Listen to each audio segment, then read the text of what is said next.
بسم اللہ الرحمن الرحیم۔ السلام علیکم ورحمۃ اللہ۔ واقعہ حضرت جابر رضی اللہ عنہ کا۔ حضرت جابر رضی اللہ عنہ فرماتے ہیں کہ حضور صلی اللہ علیہ وسلم کی یہ عادت مبارکہ تھی کہ اگر کوئی دعوت دیتا تو آپ صلی اللہ علیہ وسلم رد نہ فرماتے۔ ایک دن آپ صلی اللہ علیہ وسلم کو حضرت جابر رضی اللہ عنہ نے دعوت دی تو آپ نے فرمایا فلاں دن آنا۔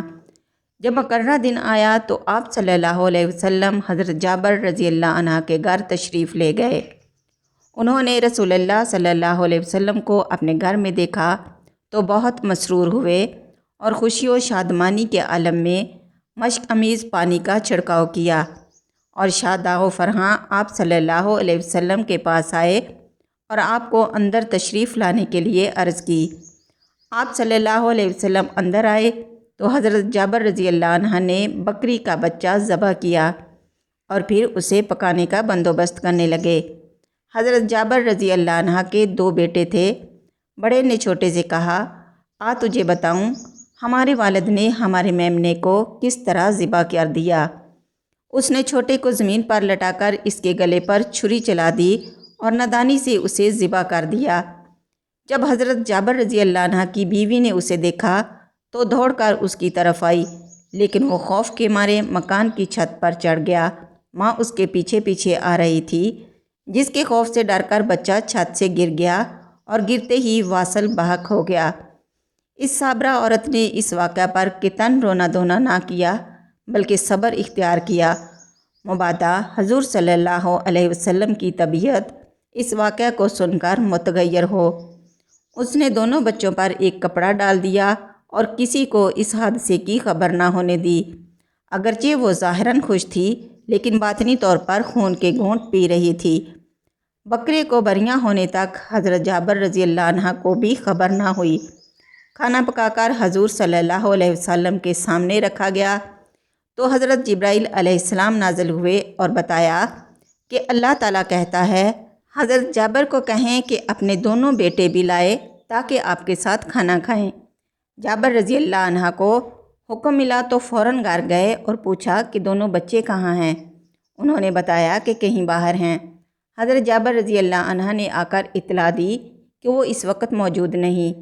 حضور صلی اللہ علیہ وسلم نے فرمایا اللہ تعالیٰ کا حکم ہے کہ ان کے ساتھ کھانا کھایا جائے۔ جب اس صابرہ و شاکرہ بی بی سے دوبارہ پوچھا گیا تو انہوں نے بچوں کی لاشوں سے کپڑا اٹھا کر سارا واقعہ کہہ سنایا۔ دونوں روتے روتے حضور صلی اللہ علیہ وسلم کے پاس آئے۔ سارے گھر میں کوہرام مچ گیا۔ حضرت جبرائیل علیہ السلام نے آ کر کہا، یا رسول اللہ صلی اللہ علیہ وسلم، آپ ان بچوں کی لاشوں پر کھڑے ہو کر دعا کریں، زندگی اللہ دینے والا ہے۔ حضور صلی اللہ علیہ وسلم تشریف لائے اور بچوں کے لیے دعا فرمائی۔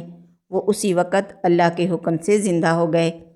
اسی سن میں حضور صلی اللہ علیہ وسلم عمرے کی غرض سے مکہ روانہ ہوئے۔ 1500 جانصار ہم رکاب تھے۔